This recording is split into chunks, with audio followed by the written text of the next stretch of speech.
merasa sayang kepada orang lain, meskipun mereka melakukan banyak kesalahan, adalah sifat uniknya manusia.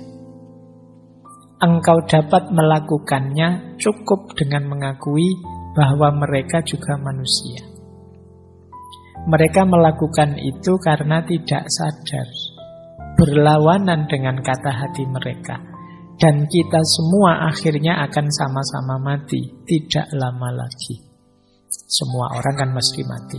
Dan di atas itu semua, mereka tidak benar-benar menyakitimu. Mereka tidak melenyapkan kemampuanmu untuk memilih. Sederhananya, ya kita tetap baik kepadanya. Kenapa? Karena kita manusia. Di antara keutamaan manusia itu memaafkan dan tetap menyayangi siapapun karena dia statusnya manusia. Jadi aku tetap menyayangimu meskipun sekarang tidak sebagai pasangan. Yuk, cara menyayanginya mesti beda. Kalau kemarin cara menyayanginya pakai nraktir, pakai apel dan lain sebagainya, sekarang lebih irit.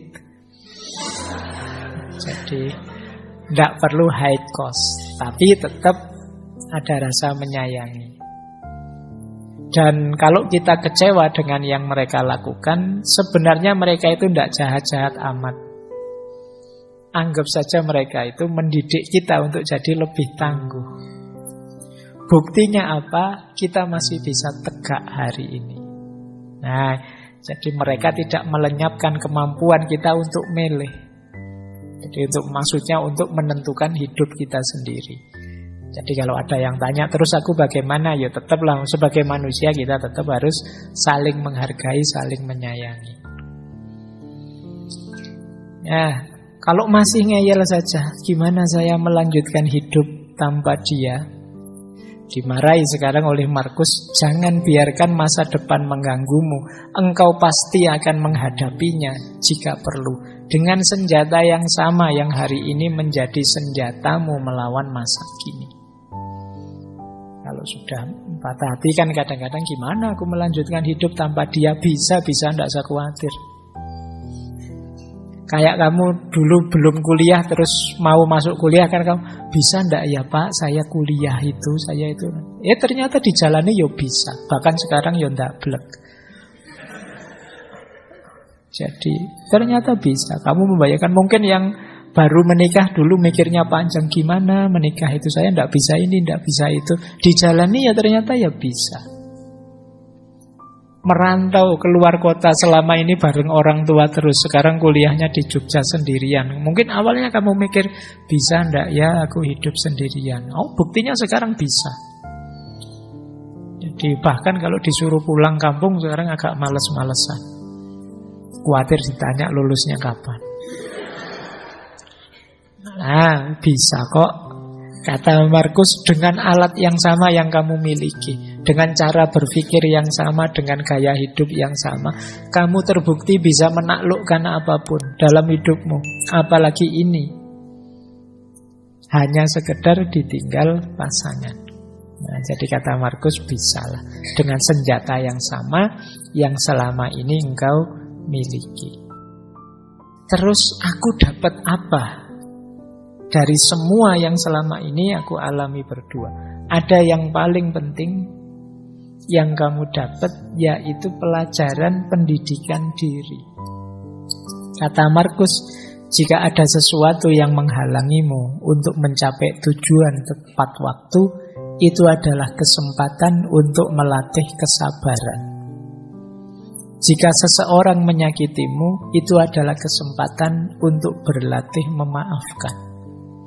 Jika ada sesuatu yang sulit merintangimu, itu adalah kesempatan untuk menjadi lebih kuat. Jadi kesulitan apapun, bencana apapun, musibah apapun, kepedihan apapun, hakikatnya adalah medan latihan untuk meningkatkan kualitas diri kita. Apapun itu. Pinter-pinterlah mengambil hikmah, mengambil pelajaran. dari apa yang kita alami dalam hidup, termasuk kepahitan-kepahitan hidup yang kita rasakan. Disinilah nanti kita tidak akan menyesali kepahitan-kepahitan hidup yang kita alami, karena ternyata dia jadi sekolahan kita. Jadi dia jadi lembaga pendidikan kita. Jadi lulusan patah hati itu hatinya kuat tangguh. Nah, kita dapat pelajaran berharga dari situ. Ya, jadi kan ada yang alumni patah hati, ada yang alumni dapat nilai E, ada yang alumni kantongnya kempes terus, ada yang alumni itu kesulitan hidup kita kan seputar itu. Nah, kalau kita lulus dari situ, kita jadi manusia yang lebih tangguh. Bandingkan dengan orang yang hidupnya mulus terus, tidak pernah susah. Secara kepribadian dia tidak akan tangguh. Makanya kalau kalian sering ikut lomba-lomba, bagi saya lebih berharga kalau kamu kalah, karena kamu latihan mentalmu. Kalau menang itu gampang secara mental, tapi kalah itu berat. Nah, kalau kamu terlatih kalah itu enak, biasa kalah. Tapi kalau menang, alhamdulillah menang. Loh, yang sering membuat kita lepas kendali itu kan ketika kita kalah. Tapi kalau kita sudah tangguh di situ, apa sih kepahitan hidup yang harus saya alami? Yang paling pahit toh sudah saya alami. Kamu semakin tangguh. Kenapa? Karena kepahitanmu selama ini jadi mata pelajaran yang membuatmu keluar dari situ jadi lebih tangguh. Nah, ayo yang alami patah hati juga begitu. Jadikan momen patah hati ini sebagai sekolahan. Kalau kata Ki Hajar itu kan setiap tempat adalah sekolah, ya berarti setiap patah hati adalah pelajaran.